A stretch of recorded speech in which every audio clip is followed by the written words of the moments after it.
నమస్తే welcome to KNR channel ముందుగా headlines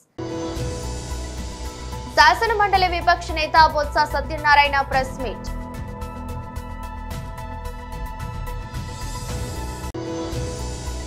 BC reservation పై ముఖ్యమంత్రి రేవంత్ రెడ్డి కీలక ప్రెస్ మీట్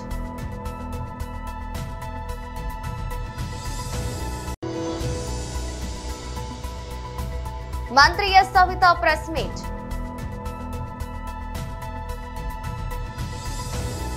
త్వరలో జరగనున్న ఉపాధ్యాయ ఎమ్మెల్సీ ఎన్నికల్లో కూటమి బలపరిచిన అభ్యర్థిని గెలిపించుకోవడం బాధ్యతగా తీసుకోవాలని గాజువాక కూటమి నేతలు కోరారు. ఈ మేరకు పాత గాజువాక తెదేపా కార్యాలయంలో నియోజకవర్గ సమన్వయకర్త ప్రసాదుల శ్రీనివాసరావు అధ్యక్షతన విస్తృత స్థాయి సమావేశం నిర్వహించారు.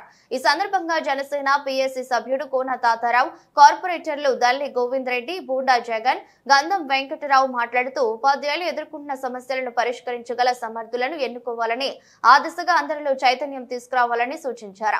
కూటమి ప్రభుత్వం అధికారంలోకి వచ్చాక రాష్ట్రం రూపురేఖలు మారాయని, ప్రజలు మార్పును కోరుకుంటున్నారని చెప్పారు. వైసీపీ పాలనలో వ్యవస్థలన్నింటినీ భ్రష్టు పట్టించారని, వాటిని గాడిలో పెట్టడం ముఖ్యమంత్రి చంద్రబాబు, ఉప ముఖ్యమంత్రి పవన్ కళ్యాణ్లకే సాధ్యమని పేర్కొన్నారు. సమావేశంలో దేనంకొండ పావని, ఎల్లాజీ తదితరులు పాల్గొన్నారు.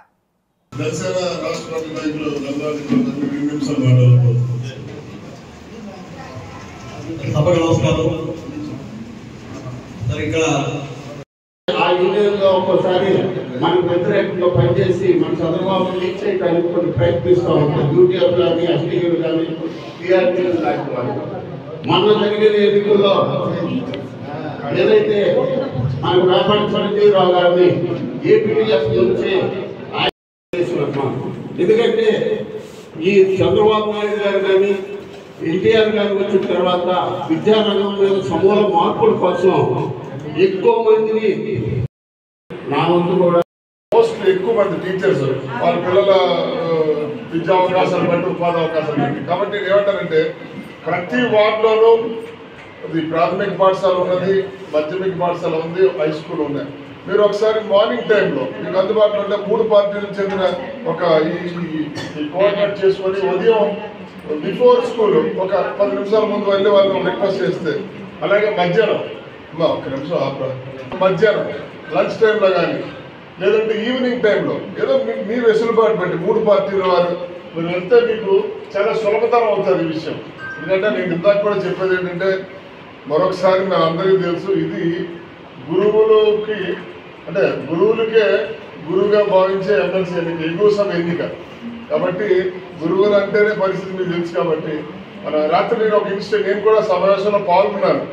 నిజంగా విమాన విద్యానికేతనికి సంబంధించి సుమారు 50 మంది 60 మంది టీచర్స్ని గత ప్రభుత్వం అనేక ఇబ్బందులు పెడితే, ప్లాంట్ వారు కూడా ఇబ్బందులు పెడితే, మన శాసనసభ్యులు పల్లా శ్రీనివాస్ గారు చొరవ తీసుకొని వారికి ఎటువంటి ఇబ్బంది లేకుండా పెట్టాం. వారు ఏదో యూనియన్ సపోర్ట్ చేద్దాం అనుకున్నారట. కానీ నేను తక్షణం నేనే కాకుండా మా తరఫున 100 మంది ఈరోజు రఘువర్మ గారికి సంఘీభావం తెలియచేయడం కూడా జరిగింది. అలాగే మీకు ఒకటి తెలుసుకోండి, మన గాజువాక ప్రాంతంలో జిప్సా అని ఉంది. అంటే జిప్సా అంటే సుమారు 170, 180 స్కూల్స్ ఉన్నాయి. ప్రతి వార్డులోనూ 15 మనకి చాలా మంది ఏమనుకుంటాం అంటే కార్పొరేషన్ ఎన్నికల్లో కూడా మనం టచ్ చేయాలి ప్రైవేట్ స్కూల్, కానీ అది చాలా ప్రభావితం చేస్తారు. మన ఎన్నికల్లో గాజువాకు సంబంధించిన జిప్సా ప్రతినిధులు కానీ, వారి టీచర్స్ కానీ, ఎమ్మెల్యే పల్లా శ్రీనివాస్ గారు అద్భుతంగా పనిచేశారు కూటమి ప్రభుత్వ విజయంలో. కాబట్టి అది కూడా మన సద్వినియోగం పరచుకొని కోరుకుంటూ నా రిక్వెస్ట్ తాతారావు గారికి, అలాగే బీజేపీ ప్రతినిధికి వచ్చేసిన బొండారాజు గారి, పావని గారికి ఒక 30 మంది పేర్లు, ఒక్కొక్క పార్టీ తరఫు 30 మంది పేర్లు చేస్తే అది వార్డు వైడ్ ఇచ్చినా, వార్డు ఒక 2 చెప్పులు ఇచ్చినా, అలాగే 30 మంది కాకపోతే ఎంతమంది ఒక బూత్ హై స్కూల్ అట, ఒక మండలానికి ఒక బూత్ అట, సారీ సబ్జెక్ట్ కరెక్షన్, మండలానికి ఒక బూత్ అట. మన గాజువాక మండలానికి సంబంధించి టీచర్స్ అందరూ హై స్కూల్లో ఓటేసుకుంటారు. సరే, ఏదైనా కూటమి ప్రభుత్వం ఏర్పడిన తర్వాత మొట్టమొదటిసారిగా ప్రజల్లో జరుగుతున్నటువంటి ఎన్నికది శాసన మండలి అలాగే మనం బలంగా ఉన్నాం, శాసనసభ బలంగా ఉన్నాం, శాసన మండలిలో కూడా బలంగా. ఒక 4 రోజుల ముందుగా ఆయన మనం పార్టీలోకి ఆహ్వానించి మనం ఆయన పెట్టుకుని ఆయన శక్తియుక్తులు కొంత ఉపయోగపడి, అలాగే పార్టీకి చంద్రబాబు నాయుడు గారి నాయకత్వంలో తెలుగుదేశం శక్తియుక్తులు కూడా ఉపయోగపడి. ఎందుకంటే గతంలో 2 సార్లు మనం ఎమ్మెల్సీ గెలిపించుకున్నాం, అధికారంలో లేకపోయినా ఈసారి మన అధికారంలో ఉన్నాము. అధికారంలో ఉండేటప్పుడు మన ఎమ్మెల్సీ ఎలక్షన్లో మన కూటమి పార్టీ అభ్యర్థిని గెలిపించుకోకపోతే మనకి ఇబ్బందికరమైన మాటలు వస్తాయి కాబట్టి మన గాజువాక నియోజకవర్గంలో ప్రతి ఓటర్ని కూడా అంటే టీచర్స్ ఓటర్లో ఉన్నటువంటి ఎవరైతే పార్టీ ఆఫీసర్లు ఆల్రెడీ మన గాజువాక పార్టీ ఆఫీసర్లు అందరూ కూడా ఈ లిస్ట్ ఇవ్వడానికి ఏర్పాటు చేస్తా ఉన్నారు. ఆ లిస్ట్ తీసుకొని వార్డుల పరంగా కూటమి పార్టీ నాయకులు అందరూ కలిసి ఫర్ ఎగ్జాంపుల్ నా వార్డు ఉన్నటువంటి కూటమి పార్టీ నాయకులందరూ తీసుకొని ఎవరైతే వార్డు ఉన్నారో వార్డుకు వెళ్ళి వాళ్ళని రిక్వెస్ట్ చేసి గతంలో జరిగినప్పటికీ ఇప్పుడు ఉన్నటువంటి తేడాన్ని వివరించి మనకు సహాయ సహకారం అందిస్తామని చెప్పి మళ్ళీ ఆ ఓట్లన్నీ వేసే బాధ్యత నేను తీసుకుంటాను. అలాగే ఎవరు వార్డులో కానీ ఎవరు నియోజకవర్గం ఉన్నటువంటి అందరూ కూడా అలాగే కష్టపడి ఖచ్చితంగా మనం గెలిపించుకున్న బాధ్యత మనందరూ కూడా చేసుకొని చెప్పేసి తెలియజేస్తూ ఈ కార్యక్రమం పాల్గొన్నందుకు మరొకసారి అందరికీ ధన్యవాదాలు చేస్తారు. ఎమ్మెల్యే గారు కానీ లేదా మన కూటమి నాయకులు అందరి తరపు ఆలోచనలు ఉంటాయి. ఉన్నటువంటి 800 ఓట్లలో ఎక్కువ పర్సెంటేజ్ ఓట్లని ఎవరైతే మనం బలపరిచినటువంటి అభ్యర్థిని గెలిపించుకోవడం కోసం మనంతా కూడా ప్రయత్నం చేయాలి. ఆ ప్రక్రియ అనేది ఇందాక సంతోష్ గారు అలాగే ఎక్స్ప్లెయిన్ చేశారు కాబట్టి ఆ వార్డు వైజ్గా ఉన్నటువంటి లిస్టుని ఎంతమంది అయితే ఏ వార్డులో ఉన్నారో వాళ్ళ తాలూకా అడ్రస్లు కానీ వాళ్ళ ఫోన్ నెంబర్లు ఇస్తే ఆ వార్డులో ఉన్నటువంటి కూటమి నాయకులు వాళ్ళ ఇంటికి వెళ్ళి రిక్వెస్ట్ చేయడం వల్ల కొంత మెరుగుపడుతుంది. ఎందుకంటే గతంలో ఎవరైతే ఇలా టీచర్స్గా ఉన్నారో గత ప్రభుత్వాల్లో వాళ్ళ టీచర్స్ ఉద్యోగాలు చేయకుండా బ్రాంచ్ ఆఫీసర్ కాపలా పెట్టారు. ఎందుకంటే వాళ్ళలో కూడా మార్పు అనేది వచ్చింది. ఖచ్చితంగా అవన్నీ కూడా మనం కొంతగా కలిసి మనం కన్వే చేసుకోవడం వల్ల కొంతవరకు ఉపయోగపడుతుంది. కాబట్టి ఆ రకంగా మనం ఏదైతే వార్డులోకి వెళ్ళి మన అందరినీ కూడా రిక్వెస్ట్ చేసి గెలుపుకోసం అందరూ కలిసి ప్రయత్నం చేస్తామని చెప్పి తెలియజేస్తుంటూ నాకు అవకాశం ఇచ్చినటువంటి వారికి ప్రత్యేక ధన్యవాదాలు తెలియజేస్తుంది. అంటే వేయని ఉద్దేశం ఉంటే మనకు తెలిసిపోతుంది. కొంత సెక్టర్ వీళ్ళు ఉంటారు మనకు తెలిస్తే కనుక నేను వేయని చెప్పేస్తాను కూడా మాకు అప్లికేషన్ ఏదో అంటారు కానీ మాకు సెకండ్ వేయండి అని చెప్పండి అంతే. విశాఖ జిల్లా గాజువాక ఆజిమాబాద్ ముస్లిం సోదరుల ఆధ్వర్యంలో హజరత్ సయ్యద్ మదీనా షా ఔలియా కాన్ఫరెన్స్ పేరిట ప్రత్యేక కార్యక్రమాన్ని ఏర్పాటు చేశారు. ముఖ్య అతిథులుగా ముస్లిం మత గురువులు సయ్యద్ షా మహమ్మద్ అమీన్ మియా ఖాద్రీ, హజరత్ అల్లామా మౌలానా అమాన్ మియా అహ్మద్ అజీజ్లు హాజరయ్యారు. ముస్లింలు ఐక్యతను చాటుతూ దైవ భక్తిని పెంపొందించుకోవాలని, క్రమం తప్పకుండా నమాజ్ చేస్తూ ఉండాలని సూచించారు. అల్లాహ్ చూపిన మార్గంలో నడుచుకోవాలని అన్నారు. ఆజిమాబాద్ సున్నీ జామా మసీదు మత గురువు షాకిర్ అలీ అధ్యక్షత వహించిన కార్యక్రమంలో మాజీ కార్పొరేటర్ మహమ్మద్ రఫీ, మదీనా వలీ, ఇషాక్ అమీర్, మున్నా, సాలేహిన్, బుజ్జి, జబ్బార్ మోతీ, అన్సర్ వల్లి, అక్బర్, జావేద్, రిజ్వాన్, జహంగీర్, కాజా, ఇమాం, అన్వర్, మున్వర్, కాదర్ వల్లి, హబీబ్ గున్నా ముస్లిం యూత్ సభ్యులు పాల్గొన్నారు.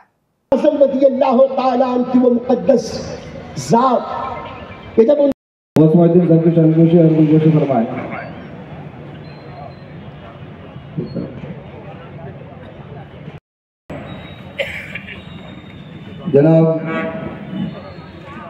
हाफिज वकारी रशीद अब सरकारी वाली सरकार में समझ के दौर में ऐसे नहीं हुई इल्लाह मुस्लिम ने ले ला ताला हम दौर में भी रिसालत जितना हज़रत मौलाना गौस मौजूद साहब की दिलगोशी फरमाने के लिए मैं मौला अली साहब बड़ा बना मौला अली तुम्हारी पनाह करके तुम्हारी गुनाह मांगे तुम्हारी पनाह तुम पे करोड़ों दुरूद काबे बदरूद जा तुम पे करोड़ों दुरूद तैबा। आग हवा पानी मिट्टी में बड़ी ताकत और दुनिया के दीगर मज़ाहिब के लोग आग हवा पानी मिट्टी की ताकत को देख उसी के सामने दंडवत करते, उससे डरते। बदलते हजारों की तकदीर देखी न पूछे फिर खपोशों को इरादत हो तो देख इनको यदे बैजा लिए बैठे हैं अपनी आस्तीनों में। नाम क्या है फना फिर रसूल होने की शान ये कि उर्फियत ही हो गई मदीना। जंग शबाब पर है, जुमा का दिन है, दोपहर हो गई, जंग हो रही है इराक के नहाबंद में, मूसा मुतहरा सज्जादा नशीन हुजूर ताजुल मशाइख सैयदी सरकार अमीर मिल्लत जलवा फरमा। अब थोड़ी ही देर में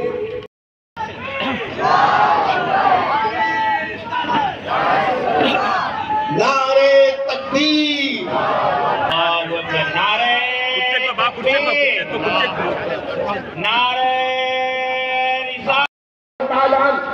जुमा का खुतबा देने के लिए मिंबर पर जलवा फरमा। अचानक एक जुमला इरशाद फरमाया, या सारियतुल जबल, या सारियतुल जबल, या अल्हम्दुलिल्लाह सुम्मा अल्हम्दुलिल्लाह। हम जिस बुजुर्ग का इंतजार कर रहे थे ఈరోజు గాజువాక అజిమాబాద్ కండి రోడ్లోని ఫైజానే హజరత్ సయ్యద్ మదీనా షౌలియా కాన్ఫరెన్స్ గాజువాకలో ఉన్న ముస్లిం యూత్ ఆధ్వర్యంలోని ఈ కార్యక్రమం అజిమాబాద్లో చేపట్టడం జరిగింది. ముఖ్యంగా ఈ కార్యక్రమానికి మరి మత గురువు గారైన మన ముఖ్య అతిథి అమీన్ మియా బర్కాతియా సాహెబ్ మరి ఈరోజు ముఖ్య అతిథిగా రావడం జరిగింది. అలాగే అమన్ మియా వారు కూడా ఇక్కడికి రావడం జరిగింది. దాంతోపాటు ఈ ప్రాంతంలోని వికార్ అజీజ్ అహ్మద్ గారు కూడా రావడం జరిగింది. ముఖ్యంగా ఈ ప్రాంతంలోని సర్వమత సమైక్యతకి నిదర్శనం మరి కంచి రోడ్ ప్రాంతంలోని ఒక పండగ వాతావరణం ఏర్పడింది. ఇక్కడ ఇంత చక్కని కార్యక్రమం నిర్వహించడానికి సహకరించినటువంటి మరి ఈ రోడ్లో ఉన్న షాపుల వారు కూడా, అలాగే దాంతోపాటు ఇక్కడున్న హిందూ ముస్లిం క్రిస్టియన్ అనే భేదభావం లేకుండా అందరూ కూడా సర్వమత సమైక్యత ఉండాలనే భావంతో ఈరోజు ఫైజానే హజరత్ సయ్యద్ మదీనా షౌలియా కాన్ఫరెన్స్ ఏర్పాటు చేసినందుకు ముఖ్యంగా ముస్లిం యువతకి, అలాగే ఇక్కడ ఉన్నటువంటి ముస్లిం సోదరులకు సోదరిమణులకు అందరికీ కూడా ధన్యవాదాలు తెలియజేస్తున్నాను. ముఖ్యంగా ఈరోజు బాబా సయ్యద్ మదీనా షౌలియా గంధోత్సవం సందర్భంగా మరి ఈ లక్షవారం రోజు ఇక్కడ పెట్టడం, ఈ ప్రాంతంలోని సుమారు 12,000 నుండి 13,000 మంది భక్తులు మరి ఇక్కడికి రావడం జరిగింది. ముఖ్యంగా ఈ కాన్ఫరెన్స్కి ఎందుకంటే మత గురువు గారు చాలా మరి భక్తి శ్రద్ధలతో ముఖ్యంగా ఆయన కలవడం, ఆయన అపాయింట్మెంట్ తీసుకోవడమే చాలా కష్టమైంది. అమీన్ మియా బర్కాతియా వారి అపాయింట్మెంట్ దొరకదు. అటువంటిది మరి విశాఖపట్నంలో గాజువాకలో రావడం మేము అదృష్టంగా భావిస్తున్నాం. తప్పకుండా ఆయన చల్లని దీవెనలు మరి అజిమాబాద్ ప్రాంతంలో ముస్లిం సోదరిమణులపై అందరిపైన యువత పైన ముఖ్యంగా ఉంటుందని చెప్పి తెలియజేస్తున్నాను. ఈ యొక్క కార్యక్రమంలో ముఖ్యంగా అంజుమనే యూత్ కమిటీలో అంజుమనే సీరత్ నబీ నూర్ పార్టీ, అలాగే Gausia Naujawan society, Anjumane Gaus party, Madina party, Anjumane Raza party, దాంతోపాటు కేజీఎన్ పార్టీ, అలాగే ఇక్కడున్న మసీదులు అజిమాబాద్ సున్నీ జామా మసీద్ సభ్యులు, అలాగే గౌసియా మసీదు సభ్యులు, మదీనా మసీద్ సభ్యులు, వీళ్ళే కాకుండా బయట ప్రాంతాల నుండి కూడా వచ్చిన ముస్లిం సోదరులందరూ కూడా సహకరించడం వల్ల ఇంత చక్కని ప్రోగ్రాము చేపట్టడం జరుగుతుంది. ఇటువంటి కార్యక్రమాన్ని రూపుకల్పన చేసినటువంటి అజిమాబాద్ యూత్ అందరికి కూడా, ప్రత్యేకంగా యూత్ అందరికి కూడా ధన్యవాదాలు తెలియజేస్తూ రాబోయే రోజుల్లో ఇంకా మంచి కార్యక్రమాలు చేయాలని చెప్పేసి యూత్ని తెలియజేస్తూ, అలాగే Seerat Nabi Noor party, Anjumane Gaus party, Madina party, KGN party, అలాగే అంజుమనే గౌసియా నౌజవాన్ సొసైటీ వారు, అలాగే ఉన్న గాజువాకలో ఉన్న ముస్లిం సోదరులందరికీ కూడా ప్రత్యేకంగా ధన్యవాదాలు తెలియజేస్తున్నాను. విశాఖ స్టీల్ ప్లాంట్ ఉత్పాదకతలో పర్మనెంట్ కార్మికులతో సమానంగా పనిచేస్తున్న ఒప్పంద కార్మికులు తమ హక్కుల సాధనకై పోరాడేందుకు సిద్ధమవుతున్నారు. ఒకవైపు ప్లాంట్ అభివృద్ధికై ప్యాకేజీ ప్రకటించామని చెబుతూనే మరోవైపు చాప కింద నీరులా కాంట్రాక్టు కార్మికుల సంఖ్యను తగ్గించాలనే కేంద్రం యోచనపై కాంట్రాక్టు కార్మికులు మండిపడుతున్నారు. గత కొన్ని నెలలుగా చోటు చేసుకుంటున్న పరిణామాలపై ఆందోళన వ్యక్తం చేస్తున్నారు. గత 25 సంవత్సరాలుగా పనిచేస్తున్న కార్మికులను అర్ధాంతరంగా తొలగించాలనే ఆలోచనను విరమించుకోవాలని, పర్మనెంట్ కార్మికులతో సమానంగా పనిచేస్తున్న తమకు కనీస వేతనాలతో పాటు పాత గేటు పాసు విధానం అమలు చేయాలని, లేని పక్షంలో మార్చి 10 తర్వాత నిరవధిక సమ్మెకు దిగుతామని కాంట్రాక్టు కార్మికులు హెచ్చరిస్తున్నారు. నిర్వాసితులు కార్మికుల ఆవేదనపై పాలకులు స్పందించాలని, కేంద్రంపై ఒత్తిడి తెచ్చి కాంట్రాక్టు కార్మికులకు ఎలాంటి ఇబ్బందులు తలెత్తకుండా చర్యలు తీసుకోవాలని కోరుతున్నారు. విశాఖపట్నం స్టీల్ ప్లాంట్ లో కాంట్రాక్ట్ కార్మికులుగా సుమారుగా 25 సంవత్సరాల నుంచి 30 సంవత్సరాల వరకు మేము పర్మనెంట్ ఎంప్లాయీస్ తో భుజం కలిపి ఉత్పత్తిలో భాగస్వామ్యం అయి కార్మికులుగా పనిచేస్తున్నాం. కార్మిక సంఘాలుగా కాంట్రాక్ట్ మారితే కార్మిక విధానం అనేది 1995 నుంచి నేటి 2025 వరకు కార్మికులు కొనసాగుతున్నారు. ఈ మధ్య కాలంలో కేంద్ర ప్రభుత్వం ఒత్తిడిని విశాఖపట్నం స్టీల్ ప్లాంట్ యాజమాన్యము కార్మికులని ఏదైతే ఉందో కొత్త టెండర్లను 30% తగ్గిస్తాననేసి మ్యాన్పవర్ తగ్గించడము, అలాగే 2400 విధానం అనేది ఉండకూడదని యాజమాన్యం అనేది కుట్రపడుతున్నారు. అలాగే కాంట్రాక్ట్ కార్మికులకి ఇప్పటి వరకు ఐసింబలతో వచ్చిన గేట్ పాస్ అనే ఈ రోజు ఒక జిరాక్స్ పేపర్ ఇచ్చి మీరు విధులకు హాజరవ్వండి అని చెప్తున్నారు. దీన్ని మేము కాంట్రాక్ట్ కార్మిక సంఘాలుగా మేము వ్యతిరేకిస్తూ ఈ రోజు సమ్మె నోటీస్ అనేది ఇవ్వడం జరిగింది. ఈ సమ్మె నోటీసులో కాంట్రాక్ట్ కార్మికులకి 2001 అనేది కొనసాగించాలి. అలాగే ఏదైతే ఉందో పాత విధానాన్ని గేటు పాస్ అనేది ఇవ్వాలి. కాంట్రాక్ట్ కార్మికులు ఉత్పత్తిలో నైపుణ్యం ఉండి ఆ కార్మికులకి కనీస వేతనం కంటే అధికంగా ఇచ్చిన డబ్బులు కూడా కోతలు విధిస్తున్నారు. ఆ కోతలు కూడా విధించకుండా ఏదైతే పాత పద్ధతి ఉందో ఆ పాత పద్ధతి విద్యార్థిని కొనసాగించకపోతే రేపు మార్చి 10వ తేదీని దాటాక పెద్ద ఎత్తున నిరవధిక సమ్మె అఖిలపక్ష సంఘాలుగా మేము సమ్మె చేస్తున్నాం. మా పాత విధానాన్ని కొనసాగించకపోతే మాత్రం ఎట్టి పరిస్థితుల్లో సమ్మెకెళ్ళి మా హక్కులు మేము సాధించుకుంటాం అనేసి ఈ కార్మిక సంఘాలకు విజ్ఞప్తి చేస్తున్నాం. ఇక్కడ ఉన్న ఎమ్మెల్యేలు ఎంపీలు కూడా మా సమ్మెకి మద్దతు ఇస్తూ మాకు ఓట్లు వేసినందుకు ఉత్పత్తి భాగస్వామ్యం అయినందుకు ఇక్కడున్న ఎమ్మెల్యేలు ఎంపీలు కూడా మాకున్న విద్యుత్ ప్లాంట్లో యాజమాన్యంతో మాట్లాడి మా హక్కులు మాకు నిలబెట్టాలనేసి ఇక్కడున్న పొలిటికల్ నాయకులు కూడా మేము విజ్ఞప్తి చేస్తున్నాం. శాసన మండలి విపక్ష నేత బొత్స సత్యనారాయణ ప్రెస్ మీట్ నిర్వహించారు. కొన్ని సమాచారాన్ని లీకులు ఇస్తూ అదే దాని మీద వెళ్తున్నారనే బిల్డప్ని ఇస్తూ ఆయన ఢిల్లీ వెళ్ళడం కూడా మనం అందరం చూసాం. ఆయన నిన్న పత్రికా సమావేశంలో కూడా పత్రికా సోదరులతో కూడా చిట్ చాట్లో కూడా కొంత మాట్లాడినట్లు పత్రికల్లో వార్తలు వచ్చాయి. దాంతోపాటు ఆ అధికార పార్టీ ఇప్పుడు అధికారం ఉన్న పార్టీ తాలూకా మీడియాలో కూడా కొంత సమాచారం కూడా వాడు విడుదల చేయడం కూడా జరిగింది. సూటిగా ముఖ్యమంత్రి గారిని ప్రభుత్వ అన్ని బీసీ రిజర్వేషన్ పై ముఖ్యమంత్రి రేవంత్ రెడ్డి కీలక ప్రెస్ మీట్ నిర్వహించారు. ముఖ్యమైన మిత్రులందరూ ఈ సమావేశంలో ఉన్నారు. మన అధికారంలో రావడానికి అహర్నిశలు కృషి చేసిన వాళ్ళందరూ ఈ సమావేశంలో ఉన్నారు. ఈరోజు నేను మిమ్మల్ని అడుగుతున్నా, మన నాయకుడు రాహుల్ గాంధీ గారు మాట ఇచ్చిన తర్వాత ఆ మాటను ప్రజలు విశ్వసించి మనకు అధికారాన్ని కట్టబెట్టిన తర్వాత దీన్ని అమలు చేయడం నా బాధ్యతనా కాదా? కాబట్టి ఈరోజు మన నాయకుడు ఇచ్చిన మాటను తూచా తప్పకుండా అమలు చేయాలనే చిత్తశుద్ధితోని తెలంగాణ రాష్ట్ర ముఖ్యమంత్రిగా దేశంలో ఏ ముఖ్యమంత్రి ఏ రాష్ట్ర ప్రభుత్వం ఈ నిర్ణయం చేయడానికి సాహసం చేయలే. దానివల్ల వచ్చే రాజకీయ పరిణామాలు కావచ్చు, లేకపోతే ఎదుర్కోవాల్సిన సమస్యల్ని చూసి భయపడి ఎవరు ముందుకు రాలే. మంత్రి ఎస్ సవిత ప్రెస్ మీట్ నిర్వహించారు. తారక రామారావు గారి నుంచి నేటి చంద్రబాబు నాయుడు గారు, నారా లోకేష్ గారు, పవన్ కళ్యాణ్ అహర్నిశలు రైతన్నల కోసం కష్టపడుతున్నారు. మరి ఈరోజు వాళ్ళ ఉనికి కోసం రాజకీయాలు చేస్తున్నారన్న విషయం అందరికీ తెలుసు. మరి గత 5 ఏళ్లలో జగన్మోహన్ రెడ్డి గారు పెట్టిపోయిన బకాయిలు, ధాన్యం కొనుగోలు బకాయిలు కూడా సుమారుగా 1680 కోట్ల రూపాయలు నిధులు కూడా. ఎందుకంటే రైతన్నలు ఇబ్బంది పడకూడదు, రాజకీయాలు కాదు ముఖ్యం, రైతన్నలు ఇబ్బంది పడకూడదు అన్న ఉద్దేశంతో మాన్యశ్రీ ముఖ్యమంత్రి చంద్రబాబు నాయుడు గారు 1680 కోట్లు బకాయిలు కూడా, గత ప్రభుత్వం బకాయిలు కూడా. వార్తలు ముగించే ముందు మరోసారి హెడ్లైన్స్. శాసన మండలి విపక్ష నేత బొత్స సత్యనారాయణ ప్రెస్ మీట్.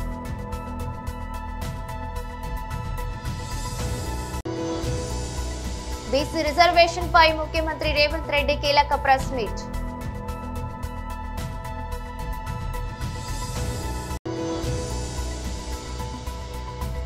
మంత్రి ఎస్ సవిత ప్రెస్ మీట్.